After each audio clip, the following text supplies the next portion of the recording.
السلام علیکم ورحمۃ اللہ وبرکاتہ۔ سوچئے، ایک دن ایسا جس میں اللہ تعالیٰ کی رحمت زمین پر اترتی ہے، ایک دن جس میں ہر عاجزانہ دعا قبول ہو سکتی ہے، اور ایک دن جس کی اہمیت قرآن و سنت میں دیگر دنوں سے کئی گنا زیادہ بتائی گئی ہے۔ اللہ فرماتا ہے کہ جب جمعہ کے دن اذان دی جائے تو ایمان والے اللہ کی یاد میں دوڑ کر حاضر ہوں اور اپنی دنیاوی تجارت چھوڑ دیں، کیونکہ یہ دن ان کے لیے برکت والا اور فائدے والا ہے۔ اسی دن ایک خاص لمحہ بھی ہے جس میں اگر کوئی مسلمان دل سے دعا کرے تو اللہ اسے قبول فرماتا ہے۔ رسول اللہ صلی اللہ علیہ وسلم نے فرمایا کہ جمعے کے دن ایک ایسا لمحہ ہے جس میں ہر دعا قبول ہو جاتی ہے، بشرطے کہ وہ خلوص اور عاجزی کے ساتھ مانگی جائے۔ اسی دن ایک اور عظیم عمل ہے، سورۃ کہف کی تلاوت، جو روشنی اور رہنمائی دیتی ہے اور دجال کے فتنوں سے حفاظت کا وسیلہ بنتی ہے۔ رسول اللہ صلی اللہ علیہ وسلم نے فرمایا کہ جو شخص جمعے کے دن سورۃ کہف پڑھے گا، اللہ اسے روشنی عطا فرمائے گا جو اگلے جمعے تک قائم رہے گی۔ اب تصور کریں، ایک لمحہ، ایک دن، ایک موقع جب آپ کی ہر دعا اللہ کے حضور پہنچ رہی ہے اور آپ کا دل اس کی رحمت کی تلاش میں بے قرار ہے۔ یہ لمحہ صرف جمعے کے دن میں موجود ہے۔ جمعے کے دن سنت ہے کہ مسلمان غسل کرے، صاف ستھرا ہو، خوشبو لگائے اور بہترین کپڑے پہن کر آئے۔ رسول اللہ صلی اللہ علیہ وسلم نے فرمایا کہ جو شخص جمعے کے دن غسل کرے اور بہترین کپڑے پہن کر آئے، پھر نماز جمعہ میں وقت پر شریک ہو، اللہ اس کے پچھلے گناہوں کو معاف کر دے گا۔ جمعے کے دن درود بھیجنا بھی سنت ہے۔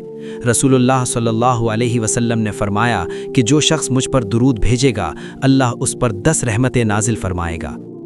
جمعے کے دن صدقہ دینا، احسان کرنا، اہل خانہ اور دوستوں سے تعلقات مضبوط کرنا بھی سنت میں شامل ہے۔ یہ اعمال روحانی سکون اور اللہ کی برکت کا ذریعہ بنتے ہیں۔ جمعے کے دن کی دعا کے لیے دل کھول کر اللہ کے سامنے پیش ہونا چاہیے۔ ہر انسان اپنے دل کی ہر صدا، ہر حاجت اور ہر خواہش کے ساتھ اللہ کے حضور آئے تو اللہ تعالیٰ اسے ضرور سنتا اور قبول کرتا ہے۔ جمعے کے دن کے اعمال صرف فرد کے لیے نہیں بلکہ خاندان اور معاشرے کے لیے بھی رحمت اور برکت کا سبب بنتے ہیں۔ والدین کی خدمت، بچوں کی تربیت، رشتوں میں نرمی اور معاشرتی بھلائی، یہ سب جمعے کے دن کے اعمال میں شامل ہیں اور دل و دماغ کو سکون دیتے ہیں۔ جمعے کے دن کے اعمال میں صبر اور شکر کا بھی بہت بڑا مقام ہے۔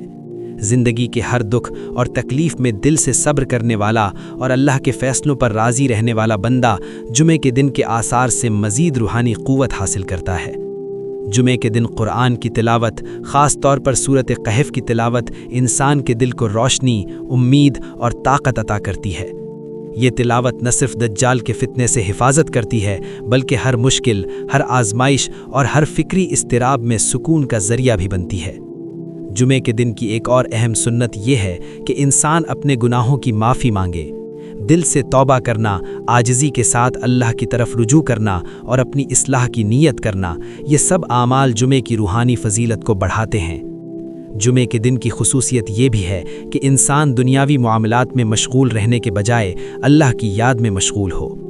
یہ دن ہمیں یاد دلاتا ہے کہ اللہ کی رحمت، بخشش اور قربت کا راستہ ہمیشہ کھلا ہے، اور صرف ایک لمحے کی توجہ اور دل کے خلوص کے ساتھ ہم اس سے فیض حاصل کر سکتے ہیں۔ جمعے کے دن کی اہمیت اور فضیلت ہمیں یہ بھی سکھاتی ہے کہ انسان کو ہمیشہ نیکی، درود، دعا، صدقہ اور خیرات میں مشغول رہنا چاہیے۔ یہ اعمال نہ صرف روحانی سکون دیتے ہیں بلکہ زندگی میں برکت اور اللہ کی رضا کا ذریعہ بھی بنتے ہیں۔ جمعے کے دن کی سنتیں اور اعمال ہمیں یہ پیغام دیتی ہیں کہ اللہ کی رحمت ہر وقت ہمارے قریب ہے، اور صرف ایک نیت، ایک لمحہ اور ایک دعا کے ذریعے ہم اس کے فضل و کرم کے دروازے کھول سکتے ہیں۔ آئیے ہم جمعے کے دن کو صرف ایک معمولی دن نہ سمجھیں بلکہ اسے اللہ کی رحمت، دعا کی قبولیت اور روحانی روشنی کے دن کے طور پر اپنائیں۔ ہر جمعہ اپنے دل، اپنے اعمال اور اپنی زندگی کے لیے ایک نئے آغاز کا موقع ہے۔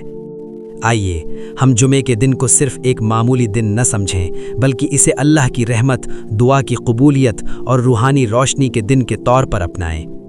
ہر جمعہ اپنے دل، اپنے اعمال اور اپنی زندگی کے لیے ایک نئے آغاز کا موقع ہے۔ اللہ تعالیٰ سے دعا ہے کہ ہمیں جمعے کے دن کی فضیلت سے بھرپور فائدہ حاصل کرنے والا بنائے، ہماری دعائیں قبول فرمائے، ہماری زندگیوں میں برکت عطا کرے، ہمارے گناہوں کو معاف فرمائے اور ہمیں دجال کے فتنوں، دنیاوی پریشانیوں اور ہر مشکل سے محفوظ رکھے۔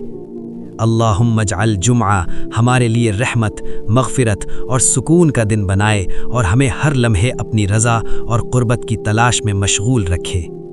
آمین۔